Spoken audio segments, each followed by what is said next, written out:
ফেনীর মুহুরী নদীর ভাঙনে ৭ গ্রাম প্লাবিত হয়েছে। এতে ডুবে যাচ্ছে ঘরবাড়ি, ভেসে যাচ্ছে গরু ছাগল। ফেনীর মুহুরী নদীতে ৩টি স্থানে ভাঙন দেখা দিয়েছে। পানি ঢুকছে শিক্ষা প্রতিষ্ঠান, বাজার ও লোকালয়ে। অতিবৃষ্টি ও ভারতের উজান থেকে নেমে আসা পাহাড়ি ঢলে প্রতি বছর ফেনীর সীমান্তবর্তী উপজেলার ফুলগাছি ও পরশুরামে নদী ভাঙনের শিকার হন স্থানীয় জনগণ।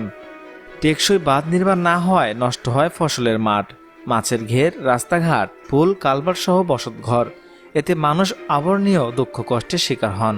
পানীয়ন বোর্ড বলছে, টেকসই বাঁধ নির্মাণের জন্য শিগগিরই প্রকল্পের কাজ শুরু হবে। বিগত ৩-৪ দিনে টানা বৃষ্টি আর ভারতের উজান থেকে নেমে আসা পাহাড়ি ঢলে ফেনীর মুহুরী নদীর পানি পরশুরাম পয়েন্টের বিপদসীমার ১১৭ সেন্টিমিটার উপর দিয়ে প্রবাহিত হচ্ছে। ফলে ফুলগাছি সদরের উত্তর বারাইয়া এবং উত্তর দৌলতপুর এবং পরশুরাম উপজেলা আলকা এলাকায় বেড়িবাঁধ ভেঙে লোকালয়ে ঢুকছে পানি।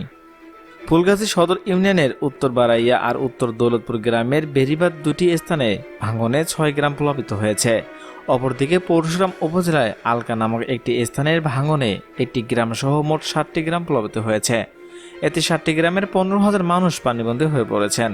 ঝুঁকিতে রয়েছে ১২২ কিলোমিটারের বাঁধের বেশ কয়েকটি স্থান।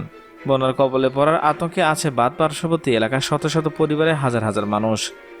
স্থানীয়রা বলছে, সোমবার ভোরে বাঁধের অংশ ভাঙনে দেখা দিলে গাছ কেটে মই দিয়ে ভাঙনের রোধ চেষ্টা করতেও রুখতে পারছেন না তারা।